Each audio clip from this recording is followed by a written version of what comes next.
അങ്ങനെ ഇത് full dialogue എഴുതിയെന്ന് ഞാനിത് നോക്കി നിന്ന് കുറച്ചു നേരം.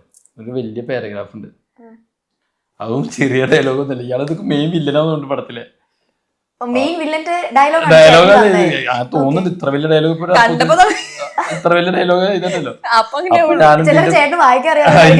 അതിന്റെ കൂടുതല് ഇതിന് നീളം കണ്ടറിയാലോ, ഇത് വായിക്കാറുണ്ടല്ലോ ഡയലോഗിന്. ഇത്ര ഒറ്റ ആളെ പേര് ചെയ്തിട്ട് ഇങ്ങനെ ഇരിക്കില്ലേ, ഇപ്പൊ വായിക്കാറുണ്ടെന്ന് ആവശ്യമില്ലല്ലോ. പേപ്പറിൽ പെന്നോണ്ട് എഴുതിക്കണോ? ഓ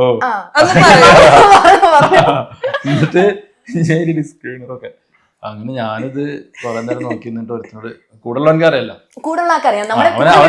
അവനറിയാം, അവന് ഭയങ്കര കോൺഫിഡൻസ്.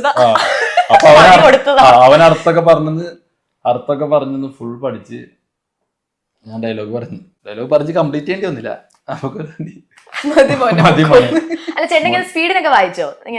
എന്തൊക്കെ വായിച്ചോ ഓർമ്മ, കൊറേ മുന്നേ ഓഡിഷൻ ഇങ്ങനെ പോയിക്കൊണ്ടിരിക്കുന്ന സമയം. അപ്പൊ എന്തൊക്കെയോ പറഞ്ഞു, അഭിനയിക്കുന്നുണ്ട്, വില്ലനാണെന്നൊക്കെ പറഞ്ഞു തന്നുണ്ട്. വില്ലൻ മറ്റേ റോൾ, പക്ഷെ ഡയലോഗ്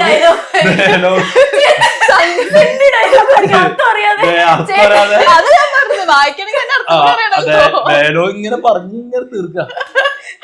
അവന് പുള്ളി പറഞ്ഞു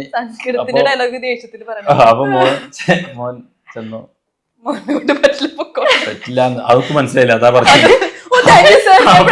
അപ്പൊ കൂടുതലുള്ള പറഞ്ഞ് സന്തോഷിക്കുന്നു വേണ്ട, ഞാനോട് പൊക്കോളാൻ പറഞ്ഞു. അങ്ങനെ എല്ലാതും പറയാൻ പറ്റില്ല, എന്താ പറയുന്നത്, ചിലപ്പോ നന്നായി പോയാലോ വെച്ചിട്ടേ. അല്ല കുറച്ച് കൂടുതൽ നന്നായി പോയി സാർ എന്നെ സെലക്ട് ചെയ്തോന്നൊക്കെ ചോദിക്കുന്നുണ്ടായിരുന്നു, പക്ഷെ സെലക്ട് ചെയ്യല്ലേ മോൻ പൊക്കോളാന്നാ പറഞ്ഞത്. അങ്ങനെ പ്രാവശ്യം ഹിന്ദി, അതിന്റെ ശേഷം ബോളിവുഡ് കേട്ട, അതിന്റെ ശേഷം ഹിന്ദി പടം തന്നെ കാണില്ല.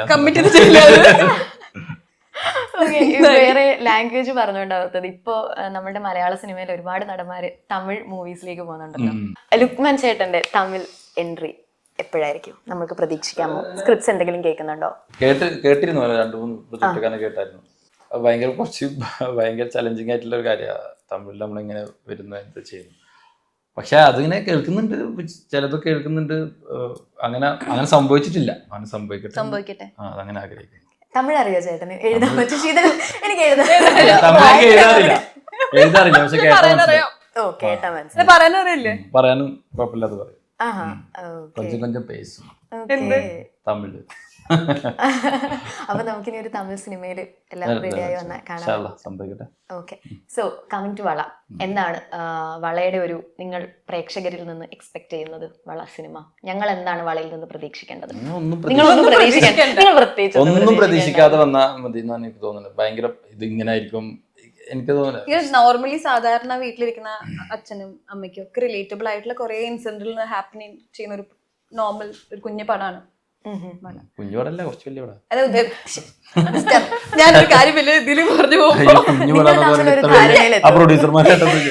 കുഞ്ഞു പടം ഞാൻ ഉദ്ദേശിച്ചത്. നിങ്ങൾ ഒന്ന് എക്സ്പെക്ട് ചെയ്യാണ്ട് പോയി കണ്ടു കഴിഞ്ഞാൽ നിങ്ങൾക്ക് എന്തായാലും ഭയങ്കരമായിട്ട് സന്തോഷം കണ്ടിറങ്ങാൻ പറ്റും. അതാണ് ഉദ്ദേശിച്ചത്. സന്തോഷമായിട്ട് കണ്ടിറങ്ങാൻ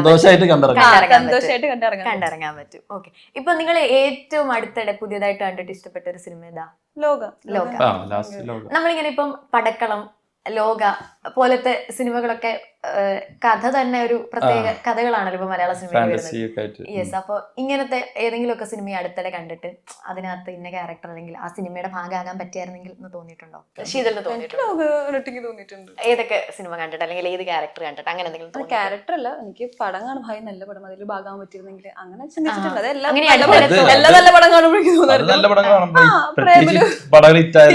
സ്പെഷ്യലി ഒരു ക്യാരക്ടർ പ്രേമലു കണ്ടപ്പോ, ജിംഖാന കണ്ടപ്പോഴൊക്കെ എനിക്ക് തോന്നിയിട്ടുണ്ട് അതിലൊക്കെ ചെയ്യാൻ പറ്റുന്നെങ്കിൽ. ഓക്കെ ചേട്ടാ, നമ്മള് വളയുടെ പ്രൊമോഷൻ നമ്മള് വളയുടെ പ്രൊമോഷന് വന്ന, എന്നാലും ഞാൻ എന്റെ ഒരു പേഴ്സണൽ ചോദ്യം ചോദിക്കട്ടെ. ഈ ജിംഖാന സിനിമയുടെ സ്ക്രിപ്റ്റ് ഒക്കെ കേട്ട സമയത്ത് ചേട്ടനത് എങ്ങനെയാ അത് കൺസീവ് ചെയ്തത്? കേട്ടപ്പോ അങ്ങനെ സ്ക്രിപ്റ്റ് ആയിട്ടൊന്നല്ല കേട്ടത്, അത് ശരിക്കും ഈ ജോഷുവ എന്ന് പറഞ്ഞ ക്യാരക്ടർ ആ സിനിമയിൽ ഒരു ഭയങ്കര പവർഫുൾ റഹ്മാൻ അതിന്റെ ഡയറക്ടറിന്റെ ലൈഫിൽ ഉണ്ടായ ഒരു സംഭവം തന്നെയാണത്. പ്ലസ് ടു കഴിഞ്ഞിട്ട് അങ്ങനെ ബോക്സിങ്ങിന് പോയതും കോമ്പറ്റീഷന് പോയതും അവർ മാർക്ക് കിട്ടാൻ വേണ്ടിയിട്ടൊക്കെ അതൊക്കെ ശരിക്കും ഉണ്ടായതാ. അവരോടും തോറ്റു പോകുന്നതും എല്ലാം റിയൽ സ്റ്റോറി. അവനെ റിയൽ ആയിട്ട് നടന്നൊരു സംഭവം അവൻ ഞങ്ങളൊരു യാത്ര പോകുമ്പോൾ എന്നോട് പറഞ്ഞിട്ടുണ്ട്. എന്നാലും ജോഷുവ എന്നുള്ള ക്യാരക്ടറൊന്നും പക്ഷെ റിയൽ സ്റ്റോറിയിൽ ഇല്ല. അപ്പൊ ഞാനും അതിലൊരു ബോക്സർ ആയിരുന്നു ആദ്യം ഫസ്റ്റ്. കൂട്ടത്തിലുള്ള ഒരു ബോക്സർ അതിലത്തെ ഒരാളായിരുന്നു. പിന്നെ ആ സ്ക്രിപ്റ്റ് ഇങ്ങനെ വർക്ക് ചെയ്ത് വന്നപ്പോഴാണ് ജോഷോ എന്നുള്ള പുതിയ ക്യാരക്ടർ ഉണ്ടാവുന്നതും അങ്ങനെ ഞാൻ ഇപ്പുറത്ത് ജോഷയിലോട്ട് വരുന്നതൊക്കെ അങ്ങനെയൊക്കെ സംഭവിച്ചത്. അതിങ്ങനെ വല്ല ഗ്രാജുവലി ഇങ്ങനെ സംഭവിച്ചു. അങ്ങനെ തന്നെയാണ് സ്ക്രിപ്റ്റും പറഞ്ഞത്. പിന്നെ അയാൾ ഇങ്ങനെയാണ്, അയാൾ അങ്ങനെയാണെന്നൊക്കെ അയാളുടെ ഒരു സ്വഭാവ പരിപാടിയൊക്കെ ഞാൻ പറഞ്ഞു.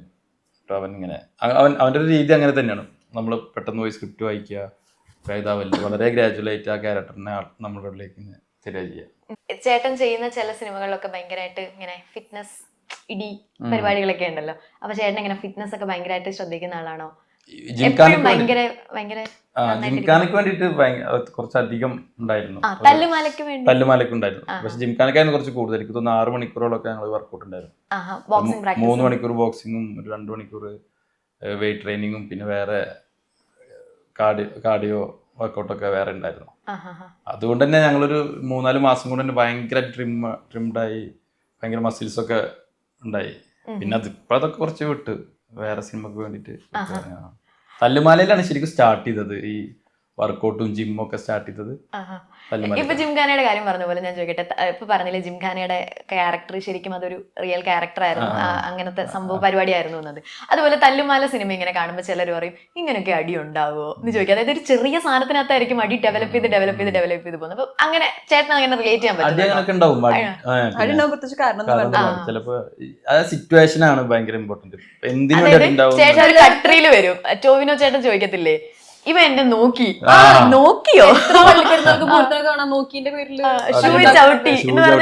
ഭയങ്കര പ്രശ്നല്ലേ. അതൊക്കെ എന്താ വെച്ചാൽ സിറ്റുവേഷൻ ആണ്. ഇതിപ്പോ നമ്മുടെ മാനസികാവസ്ഥയും നമ്മളപ്പോ എവിടുന്ന് വരുന്നു, എന്ത് വരുന്നു, നമ്മൾ എന്ത് കഴിഞ്ഞ് നിൽക്കുന്നു, ചിലപ്പോ നോക്കിയതാ കാരണം നോക്കിയതാ ഉണ്ടാവുള്ളൂ. പക്ഷെ അതിന്റെ പുറകില് വേറെ വലിയ കാര്യങ്ങൾ ഉണ്ടാവും. അത് മനുഷ്യന്റെ ഒരു അപ്പത്തെ അവസ്ഥ. അടി എന്ന് പറഞ്ഞാൽ അതാണ്. അത് അപ്പത്തെ പോയിന്റില് സെക്കൻഡില്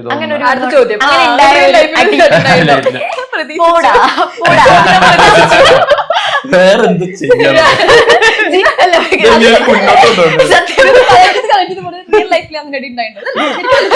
അല്ല ശീതൽ നേരത്തെ പറഞ്ഞതുപോലെ ഞാനും ജീവിച്ചു പോട്ടടാ അങ്ങനെ എന്തെങ്കിലും ഉണ്ട്. അല്ല അത് ഒബ്വിയസ്ലി നമുക്ക് അറിയാനൊരു അങ്ങനൊക്കെ ഉണ്ടായിട്ടുണ്ട്. കോളേജ് പഠിക്കുമ്പോഴും നാട്ടില് ഗാനമേളക്കും അങ്ങനൊക്കെ ഉണ്ടായിരുന്ന.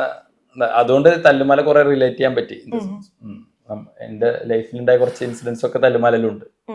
ഈ റെജി അങ്ങനെ കുറെ ക്യാരക്ടേഴ്സ്, അവിടെ കുറെ അടി ഉണ്ടായത്, അടിയുടെ രീതികള് ഒക്കെ ഞങ്ങള് കോളേജ് പഠിക്കുമ്പോൾ ഉണ്ടായ ഒരു ഫൈറ്റിന്റെ കുറച്ച് കണക്ഷൻസ് ആ സ്ക്രിപ്റ്റിൽ യൂസ് ചെയ്തിട്ടുണ്ട്.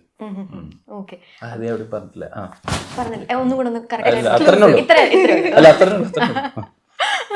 കണ്ടോ ഞാനത് ചോദിച്ചുകൊണ്ട് എന്താ കിട്ടിയില്ലേ. അപ്പോൾ അതിനെ ഇന്റർവ്യൂ മൈൻഡപ്പ് ചെയ്യുന്നതിന് മുമ്പ് ഞാൻ ചേട്ടനോട് ഒരു കാര്യം പറയട്ടെ. എനിക്കൊരു ഫാൻ ഗേൾ മൊമെന്റ് ആയിരുന്നു ഇത്. ബിക്കോസ് ഞാനിങ്ങനെ ചേട്ടന്റെ സിനിമകള് തിയേറ്ററിൽ പോയി കാണുന്ന ആളാണ്.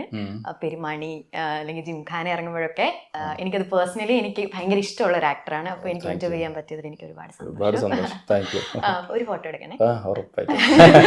പക്ഷെ ചേട്ടനെ നേരിട്ട് കാണുമ്പോഴും ഭയങ്കര, ഞാൻ വിചാരിച്ചു കുറച്ചും കൂടെ ഒക്കെ ഒരു ജാട കാണുമെന്ന്. പക്ഷെ ചേട്ടൻ ഭയങ്കര പാവമായിട്ട് സംസാരിക്കുന്നത്. ഞാൻ കുറച്ച് ജാട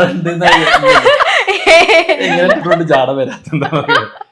ഞാൻ പറഞ്ഞില്ല അന്ന് ഞാൻ ആ ഇവന്റിന് കണ്ടപ്പോഴും ഞാൻ ജിംഖാന കണ്ടിട്ട് ഞാൻ നോക്കുമ്പോ ചേട്ടൻ വരുന്നു.